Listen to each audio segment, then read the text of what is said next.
that definition. I wish it was in the bill. Well, I think what the bill will do is what the health authority is supposed to collaborate with the boards and define cultural competency, and then look to make sure there's continuing education opportunities, there's service learning, experiential learning such as cultural and linguistic.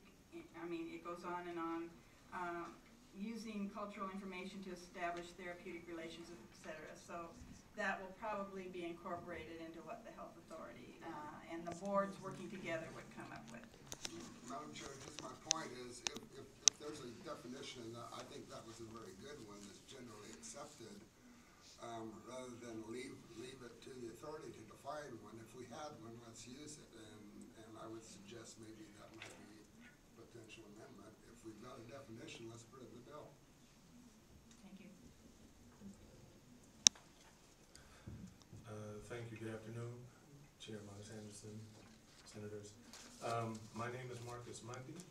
I'm President and CEO of the Urban League of Portland, and I'm here to urge your support of Senate Bill 97.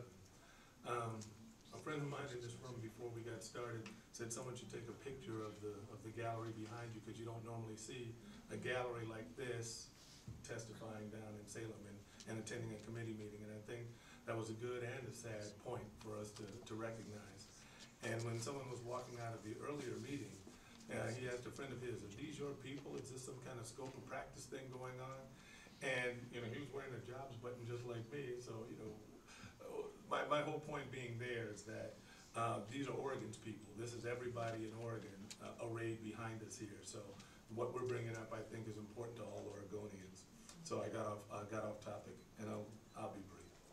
As some of you know, the Urban League has been around as both direct service provider and advocate for the African American community for the last 65 years.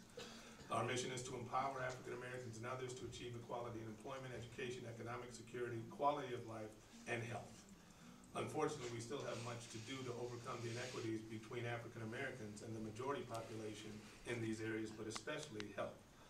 It is those health outcomes that I want to focus on to consider a measure that will, I believe, improve health outcomes for Oregon's growing communities of color through better and more effective culturally competent health care. I'm not going to read this definition because you just heard the definition of cultural competence, but Senator Montes Anderson, Senator Bates, when he's there, Senator Shields is married to a clinician. You all know very well that paying attention to these cultural competent factors as you're talking to patients really matters. It really matters. At the end of 2009, the Urban League published the seminal document, The State of Black Oregon.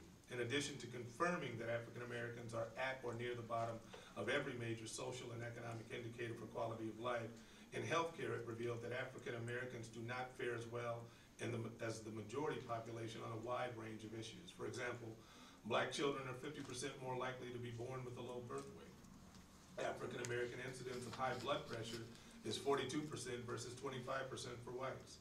The diabetes rate for African Americans is 13% versus 6%. Black death rates by stroke are significantly higher than for whites, and we're more significantly likely to die from heart disease, stroke, diabetes, and cancer than the majority population. This preventable litany goes on and on. Research has shown that a lack of sensitivity and responsiveness to cultural and language needs affect quality, safety, patient satisfaction, and above all, healthcare costs, which should really concern this body, associated with ineffective communication, inaccurate or late diagnoses, duplication of services, and unnecessary emergency room visits due to limited provider cultural competence will persist if it goes unchecked.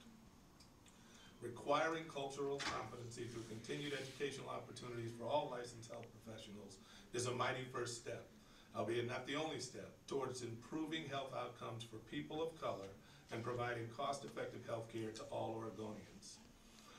Issues of cultural competence should no longer be considered simply a patient's right, but an essential component of quality care and patient safety. Cultural competency is professional competency. What does that mean for African Americans? It means greater awareness of conditions common for African Americans, such as sickle cell anemia, fibroids, or diabetes, just to name a few. We know that other states have passed laws requiring cultural competence continuing education for healthcare professionals, not least of which is our neighbor Washington, right above us. Cultural competence is essential for assuring healthcare quality, decreasing medical costs by improving provider-patient communication, and increasing the rate of accurate diagnosis and patient compliance for Oregon's increasingly diverse population. In closing, I believe that amendments to Senate Bill 97 have been proposed that would give Oregon Health Authority and the licensing boards time to work together upon mutually agreed options to implement plans and standards for cultural competency continuing education. There is also no fiscal impact on the current state budget, so I implore you to support this legislation as an important step to reducing the health inequities and improving health outcomes for our community. The sake of all Oregonians, including my 11-year-old son in the back of this room, is at stake. Thank you. Thank you very much. Comments? Thank you very much. Is it Murad Nuryazdeh? That's as close as I can get. Casey Jama?